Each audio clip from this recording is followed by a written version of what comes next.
Au cœur du débat, avec Angélique Souche sur NC Première.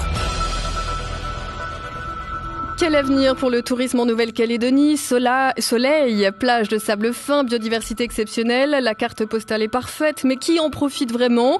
Les curieux du monde ont-ils enfin connaissance de l'existence de la destination Calédonie? Et si oui, sont-ils prêts à venir et dépenser leurs euros, yens, dollars et autres devises? 114 000 touristes en 2015, un record nous dit-on, faut-il applaudir ou se résigner? Nos invités sont les capitaines du paquebot Tourisme Calédonie. Nous recevrons ce midi Jacqueline Riahi, directrice du GIE Tourisme Province Nord, Jean-Jacques Ajapunia, directeur du GIE des îles Loyauté, et Martine Lagneau, présidente du GIE Tourisme Province Sud. Bonjour à tous les trois et merci d'avoir accepté notre invitation. Alors, parler de l'avenir du tourisme, une fois encore, certains de nos auditeurs pourraient nous dire à quoi bon.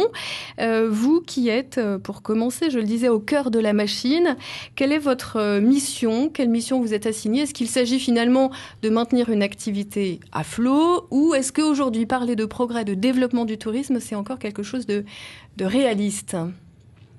Alors, vous avez là autour de la table... Bonjour d'abord. Jacqueline Riahi pour la Province Nord. Donc, vous avez là autour de la table des personnes en charge du tourisme. Et donc, nous, notre mission première à tous les trois, c'est faire la promotion du tourisme à l'échelle locale et internationale. Donc, aujourd'hui, bien entendu, on peut plus faire du tourisme, plus naviguer à vue en tourisme. Il nous faut structurer. Il nous faut des schémas, il nous faut une feuille de route. Et donc, c'est ce qu'on va vous dire pendant cette petite heure. Alors, avec cette feuille de route, Martine Lagneau, est-ce que, j'y reviens, finalement, est-ce que vous y croyez? On le dit, c'est un serpent de mer, le tourisme, c'est la clé de la diversification. Il ne faut pas faire que du nickel, il y a le tourisme aussi. Est-ce que c'est vraiment vrai? Alors, effectivement, bonjour aussi aux auditeurs. On a un schéma directeur, on est obligé d'en avoir un. Moi, je rejoins complètement Jacqueline, on peut plus naviguer à vue. Il faut savoir qu'il y avait déjà eu un schéma directeur qui avait été établi en 2005, qui s'appelait le plan de développement touristique concerté. Il y avait eu des préconisations, certaines ont été effectuées, d'autres non. 10 ans plus tard, il est temps de faire un point d'étape de ce schéma directeur. Et aujourd'hui, je peux vous dire, c'est une volonté politique des exécutifs provinciaux de réussir ce schéma directeur touristique.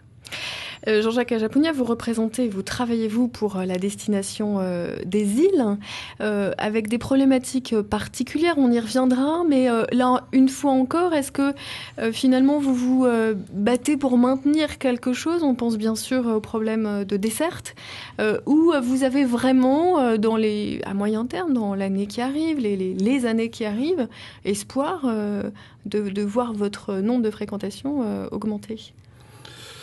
Oui, bonjour d'abord à tous les auditeurs aussi, mais oui, les îles Loyauté, on est vraiment, il y a vraiment la problématique du transport.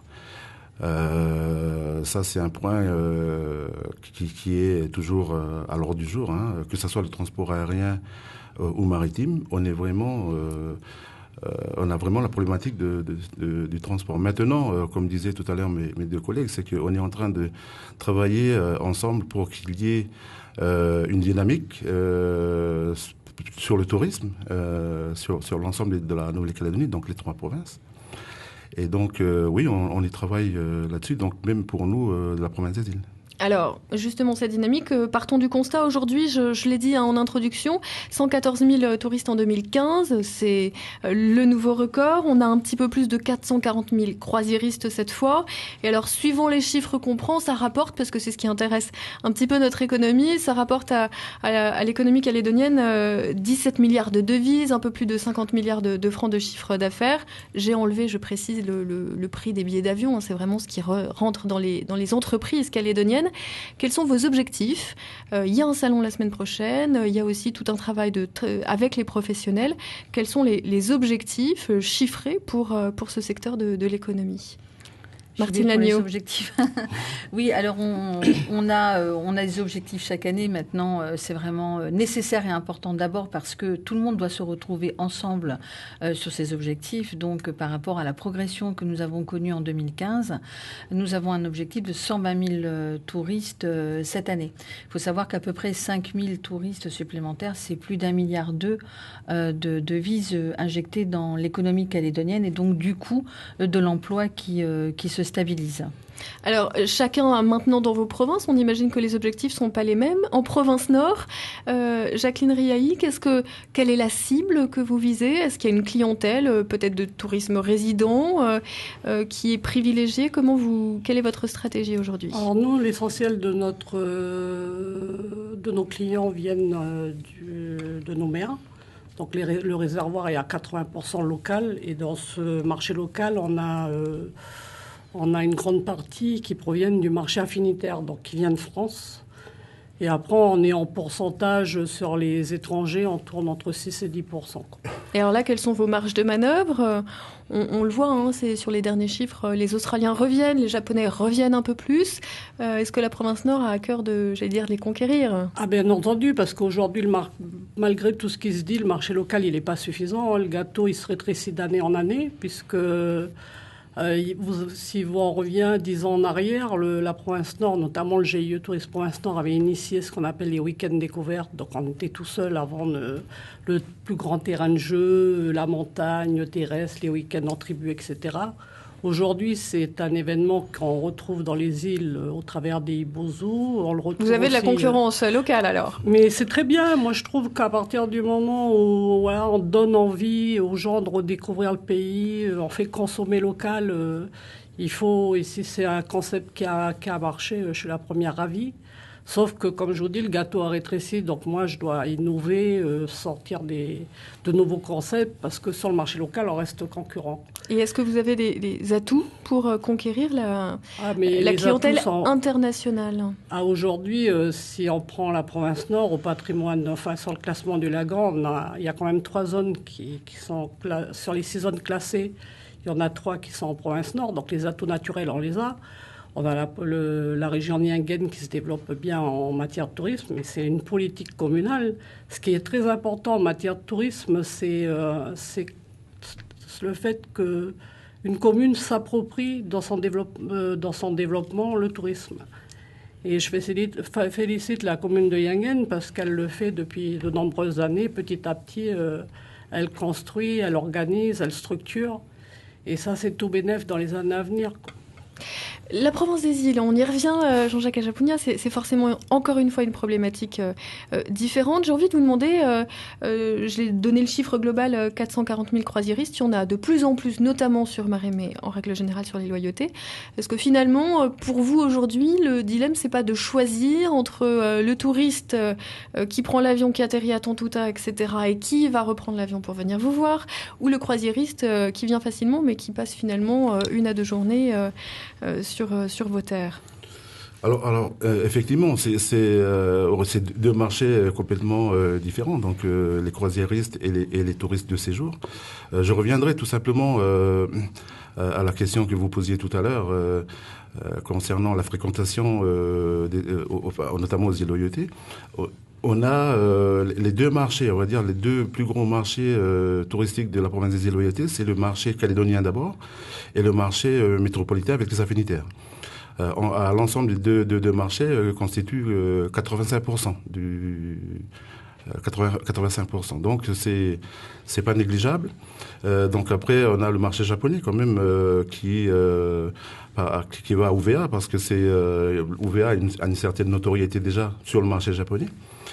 Mais effectivement, le marché de la croisière a fait un essor, je veux dire, ces trois dernières années sur les îles Loyauté, avec notamment à Lifou et à Marais. Et est-ce qu'aujourd'hui, il y a des vraies retombées ? Parce que c'est un petit peu la question qu'on se pose. Et quand on regarde les chiffres, on peut se la poser. 2 milliards de retombées pour tous ces croisiéristes.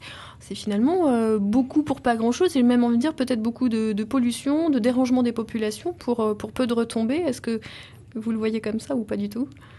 En termes de retombées des croisières, effectivement, sur les îles Loyauté, c'est pas négligeable. Je parlais tout à l'heure de la croisière, l'accueil de la croisière à Lifou. C'est près de, en retombées directes économiques, c'est 140 millions par an, pareillement que sur l'accueil croisiériste à marée. Donc non, c'est un marché qu'il faut qu'on développe, et donc la province des îles est sur ce marché-là. Alors on va revenir justement à vos stratégies. L'une des nouveautés, on l'aura compris, c'est que vous êtes maintenant, ce qui n'a pas toujours été le cas, province nord, sud et îles, main dans la main sur le marché international. Est-ce qu'aujourd'hui, la destination Nouvelle-Calédonie est identifiée suffisamment comme, allez soyons fous, comme Hawaï, comme la Polynésie, Bora Bora, etc. Martine Lagneau. Après Jacqueline, peut-être qu'il y a plus d'historique. On a quand même la chance, depuis 2012, d'avoir une identification, en tout cas nominative de la Nouvelle-Calédonie, qui est Pacifique au cœur. Donc et qui a retenu donc l'attention des 3 provinces à l'époque pour trouver cette identification à l'international. Aujourd'hui, je pense que la Calédonie n'est pas encore assez connue. Donc c'est tout le travail des 3 provinces. Et je rappelle que la compétence touristique est bien des 3 provinces.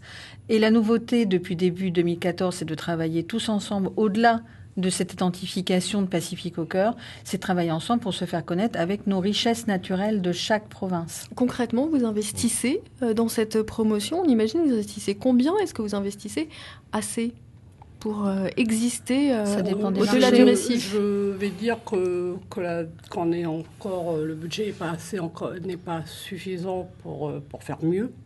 Parce qu'il y a certaines, c'est sûr qu'avec un budget qui avoisine les 800 et quelques millions. Oui, mais là qui est global avec qui en cumule les 3. On est quand même présent sur le marché australien, Nouvelle-Zélande, Japon, France, Italie, Allemagne. Donc ça suppose des coûts de fonctionnement et des coûts de promotion. Quand on commence à faire de la publicité, à toucher à tout, donc ça demande des moyens assez conséquents.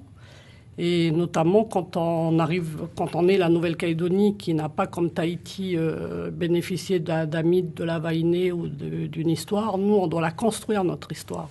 Parce que l'histoire de la Calédonie, dans le conscient des gens, ça a été les événements. Pour ce qui est de la zone, pour le marché, et pour la France. Donc nous, c'est justement montrer que la Calédonie, imposer la Calédonie avec l'ensemble de ses atouts, parce qu'elle les possède tous. Hein. On est classé dans le plus grand lagon du monde. On a un patrimoine naturel qui est très important, une faune et une flore qui est très riche.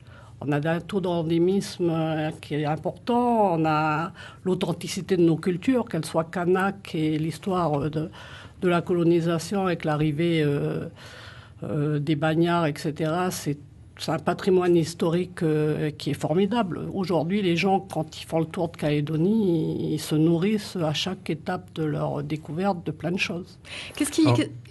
Excusez-moi. Oui, je voulais juste rajouter donc une chose. En même temps, ça a été difficile pour nous de promouvoir la destination parce que le tourisme d'abord c'est un élément nouveau. Hein, ça a démarré dans les années 80 et donc depuis la provincialisation, chaque province et donc le tourisme est devenu compétence provinciale. Donc vous êtes encore dans une courbe d'apprentissage, c'est ce que vous voulez nous dire? Exactement. Oui, voilà, c'est ça. Mature, je pense.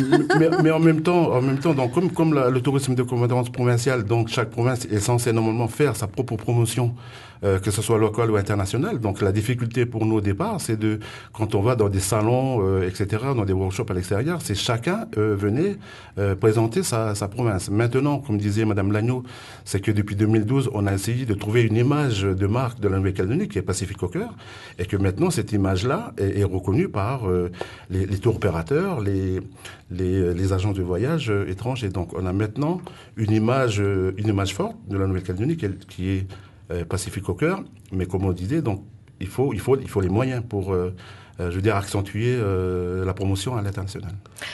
En fait, on a le logo, la signature et les images, mais il faut mettre des stratégies en place pour pouvoir les véhiculer de manière optimale, quoi.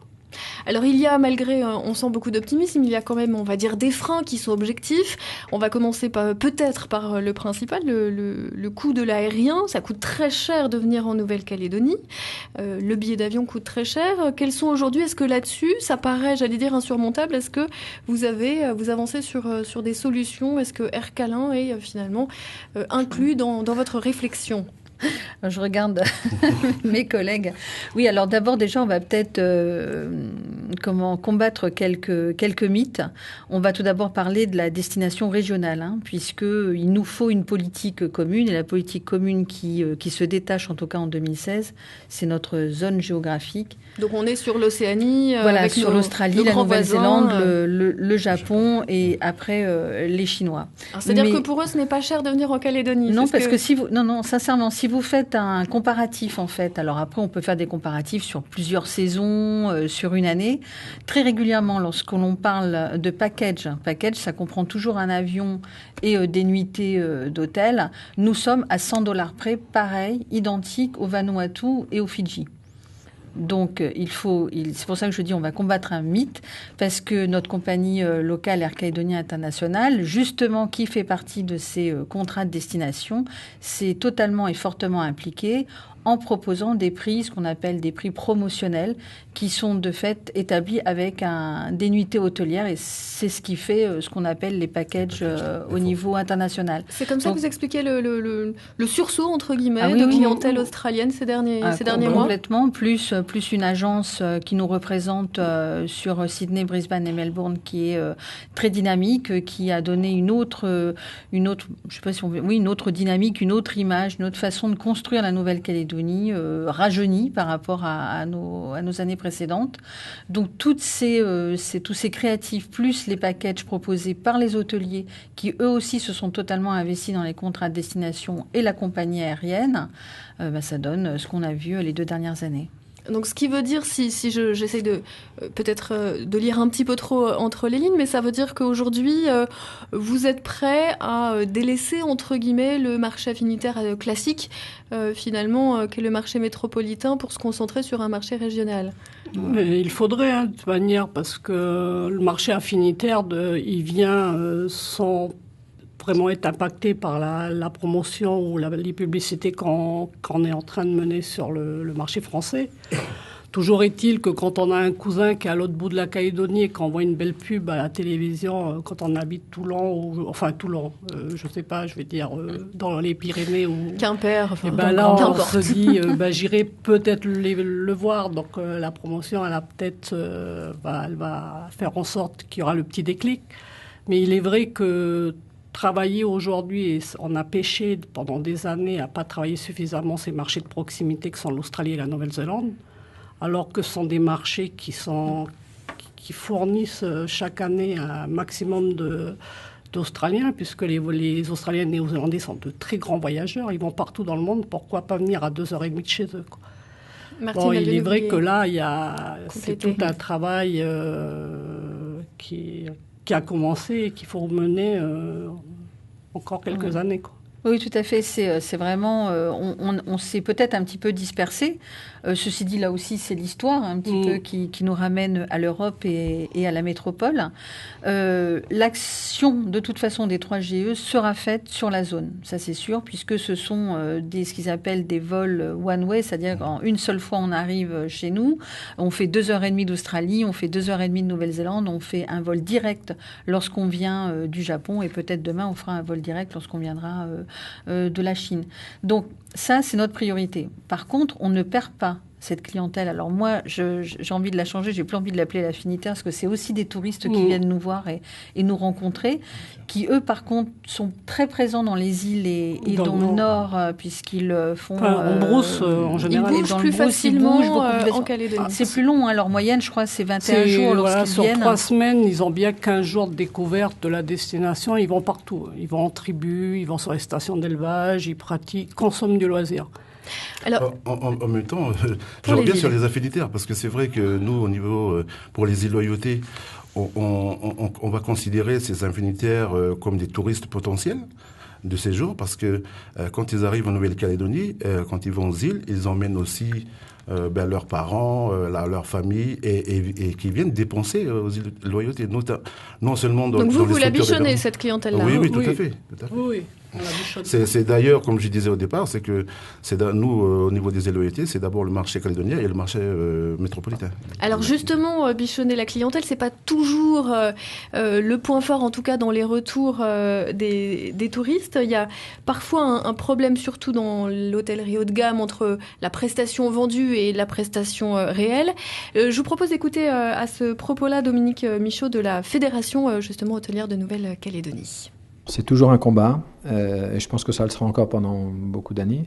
C'est un métier difficile à travers le monde. Hein. Aujourd'hui, même en France, je crois qu'il manque 50 000, il y a 50 000 postes ouverts dans le métier du tourisme et de l'hôtellerie. En Calédonie, compte tenu un petit peu des orientations et des difficultés parfois économiques de certains secteurs, il y aura des opportunités, il y a des opportunités. Pour autant, les transversalités dépendent aussi de la volonté, des motivations des gens. Donc je pense qu'aujourd'hui, ce qui est surtout important, c'est de travailler sur les générations qui arrivent et de ne pas en faire un métier par défaut et d'en faire un métier d'envie, de passion. Donc les professionnels ont un travail à faire d'encourager des jeunes à travailler et à rejoindre ces métiers, qui sont quand même divers. Et de l'autre côté, les professionnels, dont je fais partie, ont aussi une responsabilité de rendre plus régulée la qualité de service, de travailler sur la qualité de service, d'être toujours très exigeant, de plus en plus performant dans l'accueil, dans les services, etc. Et ce qui, ça fait partie de notre rôle. On est dans un métier qui accueille des gens, et donc la régularité de notre travail est aussi un critère de performance important. Alors Dominique Michaud qui pose le problème très clairement, qualité de prestation égale manque de ou mauvaise formation. Là aussi, c'est une dialectique que vous connaissez depuis longtemps. Jacqueline Riahi, où est-ce qu'on en est aujourd'hui ? Est-ce qu'on a cette capacité à former nos jeunes à ces métiers ? Il y a plus de 10 ans de ça, on parlait les gens faisaient du tourisme comme on fait un coup de chasse, un coup de pêche, un coup de touriste. C'est-à-dire qu'on on travaillait au mois de février, on allait vendre des produits parce qu'on avait la rentrée des classes ou on préparait un mariage ou les fêtes de fin d'année. On faisait un peu plus et on faisait ça très bien. En 2007, on a commencé à mettre en place, on a créé un pôle formation au sein du GIE Tourisme Province Nord. Parce qu'on s'est aperçu que c'était très bien de développer de la belle image, de rendre la province nord attrayante, mais si derrière le terrain bougeait pas et il avançait pas, il s'améliorait pas, les retours seraient très mauvais pour nous. Donc en mettant en place ce pôle formation et en devenant organisme de formation agréé par la Nouvelle-Calédonie, le GIE a formé son terrain. C'est-à-dire que l'image de la province nord, c'est venir à la découverte du plus grand terrain de jeu. Donc sur le terrain de jeu, forcément, on va aller faire de la randonnée pédestre. Donc on a formé des guides de randonnée pédestre, on a formé des guides de randonnée équestre, on a formé des gens pour encadrer des activités sur Il y a une professionnalisation donc on aujourd'hui de tous ces métiers. On accompagne et les gens étaient vraiment en attente de ça parce qu'ils sont chez eux, dans leur tribu ou sur des stations d'élevage ou ailleurs et ils ont la possibilité de rester chez eux, de développer une activité économique. Bon, après, le but, c'est d'augmenter le flux de clients pour qu'ils puissent en vivre de manière de bien en vivre. Aujourd'hui, c'est pas tout à fait le cas, quoi. Ils survivent. Et j'espère qu'on va... Enfin, j'espère pas. J'ai dit on tend à ce que le flux de touristes augmente. Et quand on parle de tourisme australien ou néo-zélandais, c'est-à-dire que moi, aujourd'hui, il faut une certaine qualité de prestation. Il ne faut pas que aussi. je me focalise que sur le marché local. Il faut aussi qu'on aille chercher du touriste ailleurs parce qu'il va consommer ce type d'activité. Jean-Jacques Ajapunia, pour les îles, cette problématique, là encore, de la formation. Et puis, Jacqueline Rey l'explique bien, finalement, on fait du tourisme, mais pas à temps plein, donc on n'est jamais tout à fait professionnel. C'est encore quelque chose auquel vous vous confrontez aujourd'hui ? Alors, il y a eu de gros efforts qui ont été faits par rapport à l'accueil des touristes. Donc, nous, au niveau de la province des îles, donc on a la chambre de commerce et d'industrie qui donc avec un formateur itinérant qui se rend souvent dans les îles pour faire une formation, pour faire des formations. Mais je pense que c'est vrai que Jacqueline disait qu'il y a une dizaine, quinzaine d'années de ça, on était confronté encore à ça, donc à l'accueil des touristes. Mais moi, je pense qu'il y a eu un effort qui a Mais été je vais vous poser fait la question directement. Il y a le savoir-faire et puis il y a aussi l'envie. Est-ce qu'aujourd'hui, les Calédoniens, alors ceux qui font le tourisme puis ceux qui y vivent là, ont envie d'accueillir des touristes? À la province des îles, je pense qu'il y a une sensibilisation à la population d'abord, pour l'accueil des touristes. Donc maintenant, c'est bien ancré dans la tête des gens, que d'ailleurs on a des structures d'accueil en tribu, qui est labellisée d'ailleurs accueil en tribu et qui ont des normes comme les hôtels. Donc moi je pense que l'effort a été fait dans ce sens-là. Donc je pense que maintenant, après la sensibilisation, je pense que les gens sont conscients que le tourisme, effectivement, rapporte à la destination. On parlait tout à l'heure des croisiéristes. Eh bien, je parlais tout à l'heure des retombées directes des croisiéristes dans le nord de l'île. C'est entre 140 et 150 millions de retombées directes. Donc, les gens, ils sont conscients. Jacqueline Rieri, dans le Nord, vous avez cette même inversion quand même, cette ouverture aux touristes une fois qu'il est là, sur la commune ?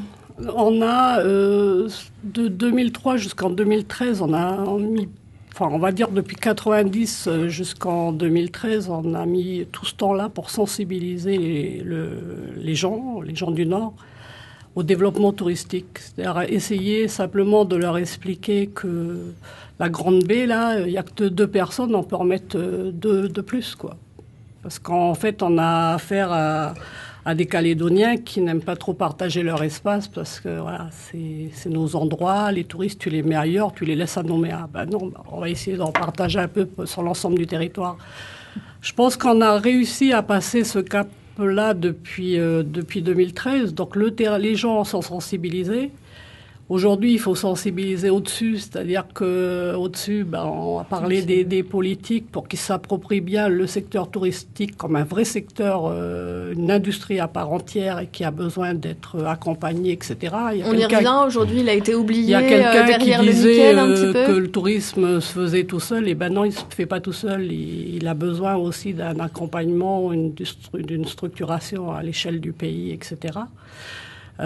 Pour revenir juste à la formation et peut-être pour clore le sujet, la semaine dernière, on a organisé une petite formation pour les petites tables d'hôtes, maisons d'hôtes du Nord.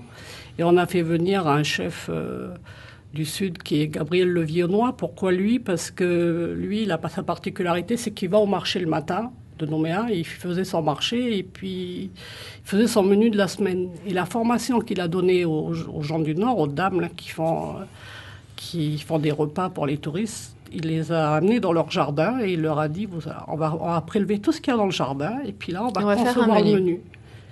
Et c'est toutes ces petites formations, ça casse plein de choses parce qu'il faut savoir qu'il y a 20 ans de ça, on pensait que l'Européen venait manger que des choses qu'il mange chez lui, quoi, la tranche de jambon ou la boîte de conserve, etc. Donc, on a dépassé tout ça. Aujourd'hui, les gens sont fiers de cuisiner, d'offrir leur cuisine. Et puis, il y a encore du travail, mais on y arrive. Là, j'ai vu les progressions en 20 ans, c'est énorme. Excusez-moi, je veux peut-être rajouter une dernière chose donc concrète concernant l'accueil et la conscientisation de la population au tourisme. Je vais prendre l'exemple du comité de développement du Wedge dans le nord de l'île des Fous. Le grand chef, Paul Siazé, à un moment donné, a ouvert sa case, je veux dire la chefferie, pour que les touristes viennent visiter. Donc un geste fort. Ouais, c'est un grand geste fort, complètement. Et donc, on avait l'habitude de dire à un moment donné que la coutume était un frein au développement. Non, la preuve en est, c'est que la grande chefferie du Wedge a ouvert son district au développement touristique. Et maintenant, avec l'accueil des croisiéristes. Martine Lagneau, on a parlé un temps justement sur cette question de formation, etc., d'une académie calédonienne du tourisme.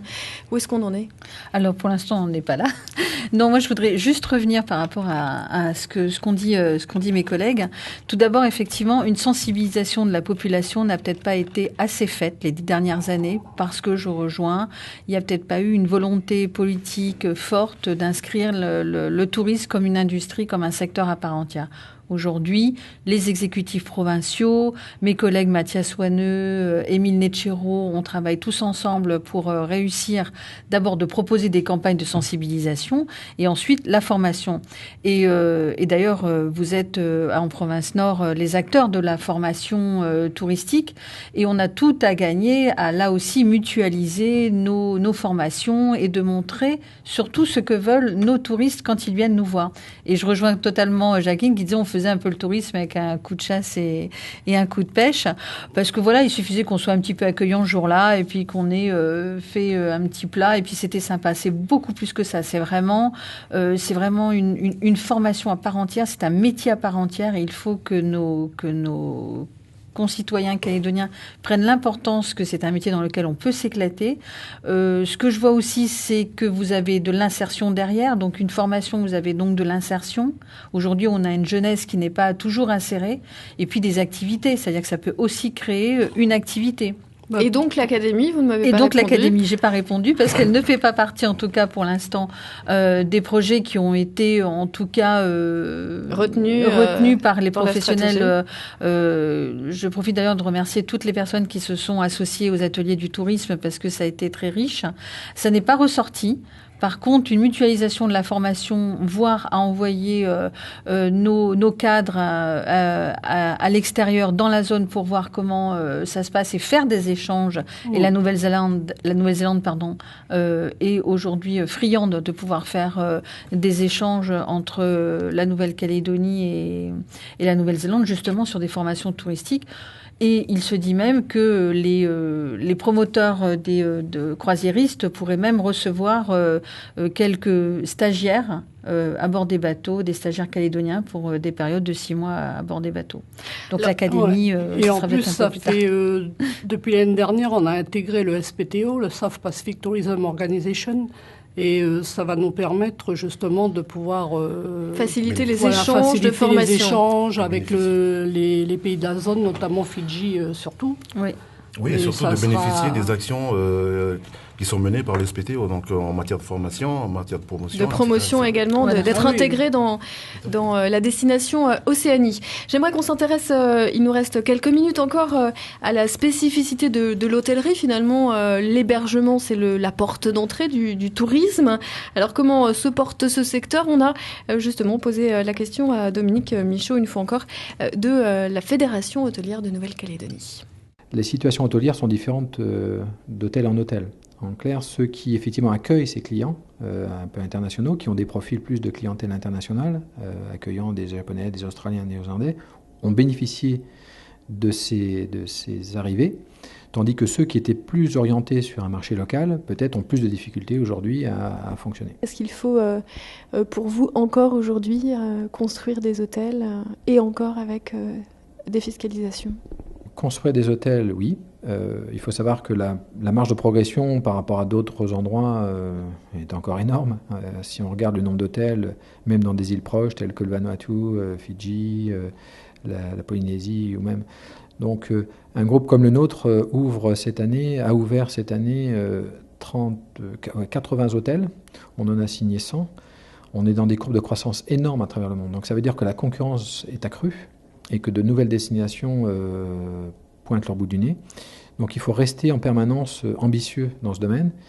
Et l'hôtellerie n'est qu'un pan. L'hôtellerie sert à fixer les gens et les faire rester plus longtemps dans une destination. Et l'objectif, c'est ça. C'est-à-dire qu'après, il y a un client qui reste 4-5 jours dans une destination, va dépenser son argent dans des repas, dans des activités, dans des transports, etc. Si la qualité des hôtels est bonne, les clients vont rester plus longtemps, quel que soit leur niveau de catégorie. Si la qualité est moins bonne, ils restent moins longtemps et donc, quelque part, il y a moins de retombées économiques. Alors, je précise que Dominique Michaud est à la tête du groupe Sheraton en Nouvelle-Calédonie, donc le Méridien Nouméa, le Sheraton de Deva, bien sûr. Cette question, finalement, elle est récurrente aussi. Faut-il plus d'hôtels ? Alors, on a aujourd'hui le Sheraton 5 étoiles à Bourail. Est-ce que pour vous, il manque chacun dans vos provinces une tête de pont, un nouvel hôtel pour justement attirer une nouvelle clientèle ? Alors, les îles peut-être, puisque c'est d'actualité. Oui, tout à fait. En tout cas, on a les hôtels existants, qui de 1 à 3 à 4 étoiles avec le Paradis d'Auvergne, mais il y a un projet d'hôtel 4 étoiles dans le sud de l'île. De Lifou. De Lifou. Donc, des contrats de franchise ont été signés déjà entre la Sodil et la société Hilton. Donc, non, je pense qu'il y a... Qu'est-ce que vous en attendez de cette Hilton à Lifou ? C'est-à-dire, c'est la clientèle du Sheraton qui va non, venir je pense que le Hilton a sa clientèle. C'est important de faire partie d'une chaîne internationale. Complètement. Aujourd'hui, dans cette, complètement, cette ère de la mondialisation. Oui, c'est à l'international. bien sûr. Voilà, il y a une visibilité déjà au niveau de l'international, et puis du fait qu'on ait une marque comme ça, je veux dire, nous aux îles, c'est important. On va dire que il y aura pas de la concurrence, c'est tout simplement parce que et la clientèle sera différente. Donc il y aura la clientèle de Hilton, il y aura la clientèle. Ton offre, en fait. Exactement. Et dans le Nord alors? Alors nous, on est à 439 unités, c'est-à-dire qu'on entend par unité chambre ou bungalow. Et donc quand on est en jour férié ou en vacances scolaires, donc c'est souvent plein. Parce qu'on manque en fait de clés, il nous en faudra un peu plus. On a des zones vides aussi, si vous partez entre Yingen et... Alors si vous aviez un hôtel à placer, à construire là dans l'année, ce serait où et ce serait quel... Sur la zone Kanala, quel Kwawa, standard? Sur la zone Kanala, Kwawa et Wailou, on n'a rien. Donc là, il nous faudrait développer de l'hébergement à ces endroits-là, notamment sur la région de Kanala, qui a un énorme potentiel. On a en plus... les sources d'eau chaude, thermales, à une certaine époque, tout nous met à y aller. Il y a des projets où c'est un souhait aujourd'hui? Il y a un prémisse de quelque chose? Il y a un projet qui est sur la... Un semblant de projet. C'est pas un semblant de projet. Il y a un projet qui est existant à Kanala et pour l'instant, il est pas... Enfin, il n'est pas encore vraiment officiel, mais... Là, ce serait quoi? J'allais dire, ce serait un 3 étoiles qui vise un peu tout le monde, ou ce serait du grand standing qui vise vraiment la clientèle internationale? Je ne suis pas dans le secret des dieux, mais si je devais donner mon opinion Votre avis sur un à vous, projet... qu'est-ce qu'il faudrait? Ça serait de créer un hôtel de bien-être, parce qu'on n'est qu'à 2 heures de Nouméa. Qu'à Nouméa, les gens dépensent énormément d'argent. On va se faire du bien parce qu'aujourd'hui, il faut se faire du bien. Le bien-être est important, le lâcher-prise est important. Les sources, elles sont là, c'est des sources naturelles.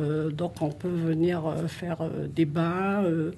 Kanala il y a une nature aussi, un potentiel. Un potentiel naturel énorme et qui demande qu'à être développé. Mais après, là, il faut une volonté. Je ne parle pas de la volonté de la commune, je pense qu'elle a la volonté de le faire, mais il faut vraiment une volonté de la population. C'est-à-dire la difficulté dans le tourisme, on ne peut rien développer si les freins sont là au niveau des populations et des communes. Ou éventuellement au niveau des collectivités. Mais voilà, il faut que les gens arrivent à passer des caps, quoi, et puis... Martine Lagneau, le Sud, est-ce qu'on a... On se dit, alors il y a, je n'ai pas répertorié le nombre d'hôtels, mais on est sur un taux d'occupation en province Sud entre 58 et 50% hors Nouméa. Voilà, en fait, on nous a dit 62% à peu près en moyenne sur certains hôtels. Je crois que sur la province Sud, nous avons à peu près 1900 clés aujourd'hui, ce qu'ils appellent les clés. Vous détenez 78%. Voilà. 70% en fait de la structure hôtelière, puisque tous les touristes arrivent en général en province sud. Donc l'enjeu c'est quoi aujourd'hui? C'est plutôt la rénovation, garder ce parc hôtelier non, au niveau? Je pense qu'il en faut en plus. D'abord une rénovation, oui, ça c'est normal. Vous comprenez que pour le grand public c'est toujours difficile, je vous pose la question à tous les trois, mais difficile à comprendre de dire il nous faut plus d'hôtels, alors que je veux dire, nous journalistes on prend les statistiques de l'ISEE puis on vous dit il y a 50% d'occupation. Ça veut dire aujourd'hui on a assez d'hôtels en fait. Si on regarde par rapport à ce qu'on reçoit aujourd'hui comme touristes, nous avons les structures qu'il faut pour les accueillir. Alors pourquoi construire encore? Voilà, parce qu'on a un objectif d'aller plus loin. On ne va pas s'arrêter à 114 000 touristes puisqu'on travaille tous, et c'est là encore, je répète, une volonté politique pays de réussir cette industrie touristique. Si on se donne à horizon 10 ans, et je disais tout à l'heure, c'est important, le tourisme ne se fait pas en 2 ans. Rien ne se fait en 2 ans.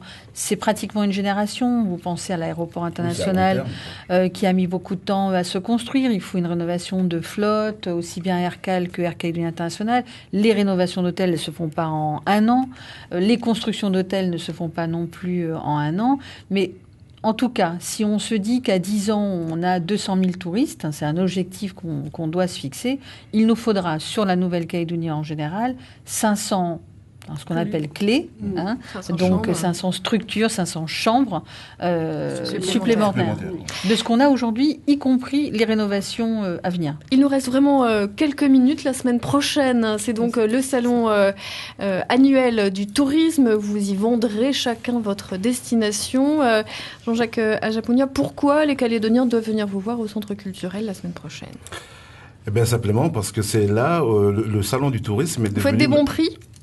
Oui, complètement. Donc, c'est l'occasion. C'est l'occasion, voilà, parce que le salon du tourisme est devenu, donc c'est ce qu'on essaie de dire et dans la tête des gens, c'est que le salon du tourisme, il faut que ça soit un lieu incontournable. Et un événement incontournable de l'année. Donc, il y aura des offres promotionnelles, des hôtels, des activités, etc., etc. Donc, c'est vraiment l'occasion de venir donc les 29, 30 et 31 mai. Préparer son week-end. Préparer et acheter son week-end là-bas au Centre culturel Tchibao. C'est sur des dates, là? Comment? 28, 29. 28, 29, 30, excusez-moi, oui, voilà. En fait, le vendredi, samedi. Non, c'est le samedi, dimanche. C'est samedi, dimanche. Le vendredi, c'est pour les professionnels. Exactement, voilà. Merci à tous les trois d'avoir participé à cette émission Au cœur du débat qui sera rediffusée dimanche à 17h sur ces mêmes ondes. Au cœur du débat que vous pourrez retrouver prochainement sur notre site internet. Restez en notre compagnie sur la première. L'information, la musique, l'animation continue et tout de suite, c'est Sandrine avec Relax Première.